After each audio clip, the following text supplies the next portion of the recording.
everyone.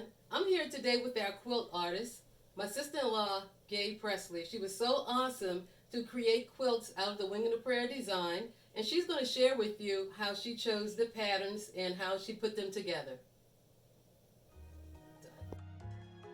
Hopefully you have been following me with the launch of Wing and a Prayer giftware. If you're here for the first time, I hope you will subscribe. The prints I have created are patterned with prayer. Today you'll be seeing several quilts Gaye generously offered to create with this fabric line. I'm not a quilt maker, but I could see these prints would make great quilts. Spoonflower offers an option for you to create a cheater quilt and 1 or 2 yard lengths for easy quilt making too. I had in my mind that I was making lap size quilts, and so I wanted to do a pattern that would fit that size. So this one I did an off-centered diamond shaped for the pattern.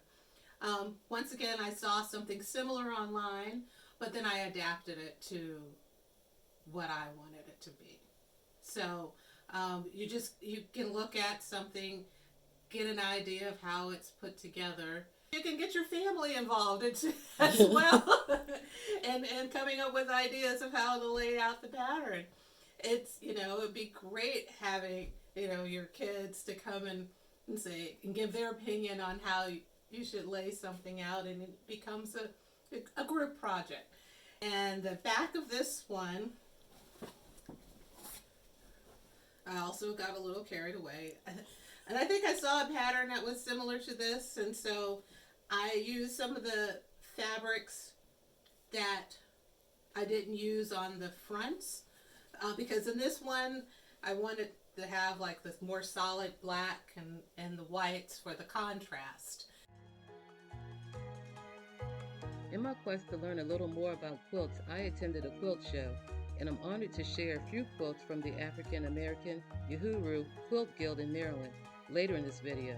You'll see some of Gaye's patterns repeated in these quilts. So let's take a look.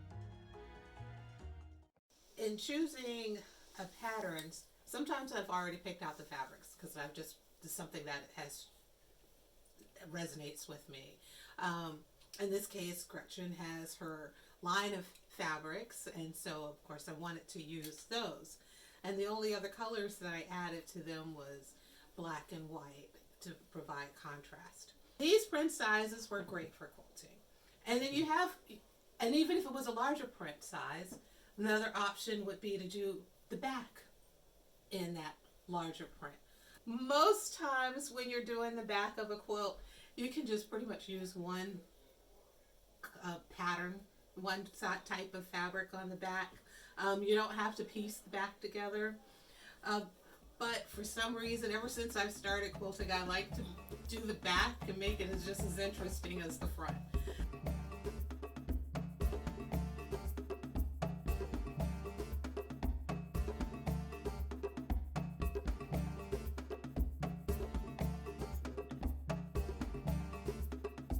In celebration of Black History Month, I thought it fitting to share these quilts from the Uhuru Quilt Guild. I'll also share a few facts about how quilts played in the freedom of slaves.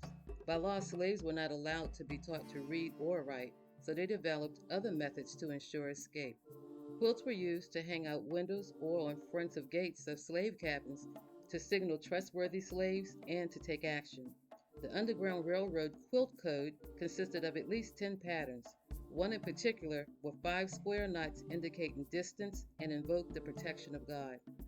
In the book by Jacqueline A. Tobin, Hidden in Plain View, The Secret Story of Quilts in the Underground Railroad, she shares a story of friendship and how enslaved men and women made encoded quilts which stitched symbols and clues to aid in their escape from their plantation masters.